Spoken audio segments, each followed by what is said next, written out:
साथियों, जय भीम, नमो बुद्धाय, नमस्कार। मैं डॉक्टर वीरेंद्र कुमार। आज हमारी चर्चा का विषय है चंद्रगुप्त मौर्य।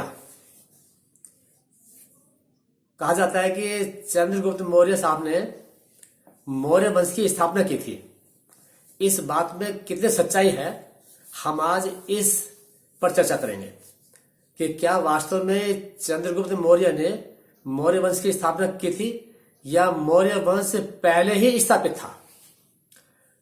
तो गौर फरमाइए, मैं आपको लेकर चलता हूं त्रिपिटक, जो बौद्ध साहित्य है, त्रिपिटक के सुत्त पिटक में।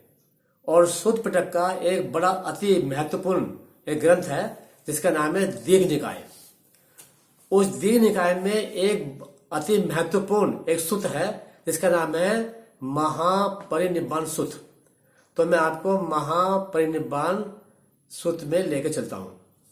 उस सूत्र के अनुसार जब तथागत बुद्ध का महापरिनिर्वाण हुआ, अर्थात उनकी मृत्यु हुई, और उनके महापरिनिर्वाण के बाद में उनके शरीर के अवशेषों को 8 जगह बांटा गया और उनके अवशेषों को 8 लोग यानी 8 राजा उनको ले गए।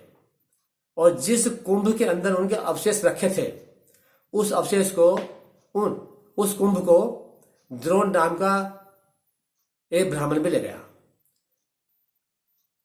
ये सब होने के बाद जैसे ही पिपली वन के मौर्यों को पता लगा कि तथागत बुद्ध का महापरिनिर्वाण हो गया है, वो भी भागे भागे आए और उन्होंने कहा, भाई तथागत बुद्ध के अवशेषों में हमारा भी हिस्सा है, उनके अवशेषों का एक भाग हमें भी मिलना चाहिए।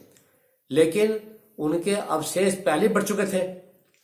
तो पिपली वन के मौर्यों को कहा गया कि भाई अब भगवान बुद्ध के अवशेष हमारे पास बाकी नहीं है, वो सब बढ़ चुके हैं। तुम एक काम करो, जो अंगारे हैं, जो राख है, आप उसको ले जाइए।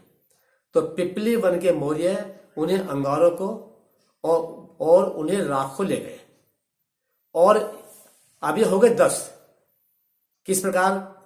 भगवान बुद्ध के अवशेषों के 8 हिस्से, एक कुंभ जिसमें भगवान बुद्ध के अवशेष रखे गए थे, और एक राख और अंगारे। और इन 10 जो अवशेष थे, इन 10 अवशेषों पर स्तूप बनवाए गए।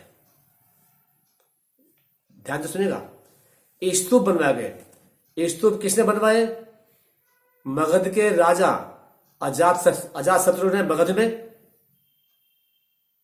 वैशाली के लिच्छुओं ने वैशाली में, कपिलवस्तु के शाक्यों ने कपिलवस्तु में, अलकप के बुलियों ने अलकप में, रामगाम के कोलियों ने रामगाम में, वेदद्वीप के ब्राह्मणों ने भी भगवान बुद्ध के अवशेष पर स्तूप बनवाया।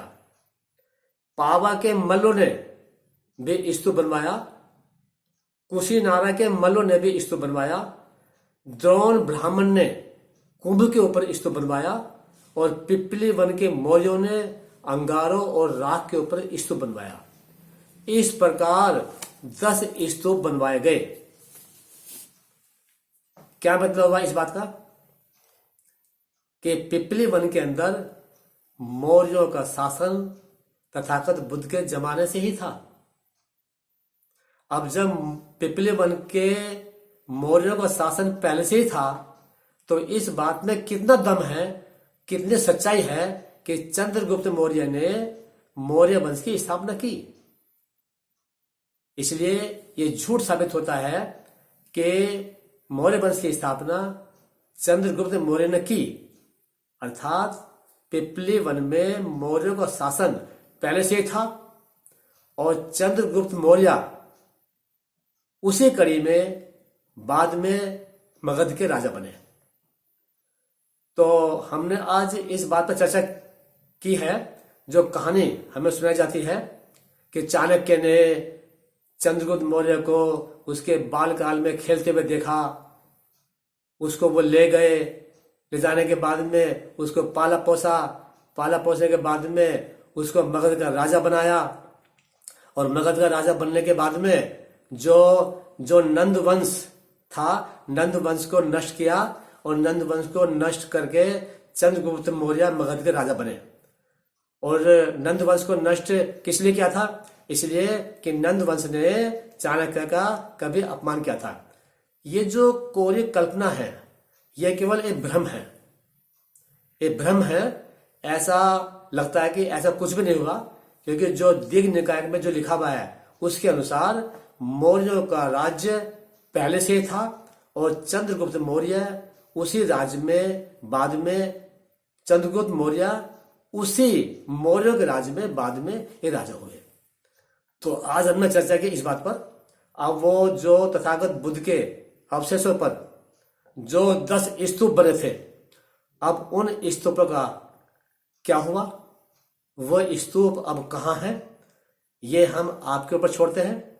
और आप इस बात की जांच कीजिए, खोज कीजिए कि वो स्तूप क्या आज भी हैं या वो नष्ट हो गए हैं, किसने नष्ट किए हैं। ये पूरा अन्वेषण, पूरी खोज आप करने का प्रयास करें। अगली वीडियो में अगर हमें भी कुछ खोज में मिलता है, हम भी प्रयास करेंगे, तो हम उस पर चर्चा अगली वीडियो में करेंगे। आज इतना ही। आपका बहुत बहुत धन्यवाद।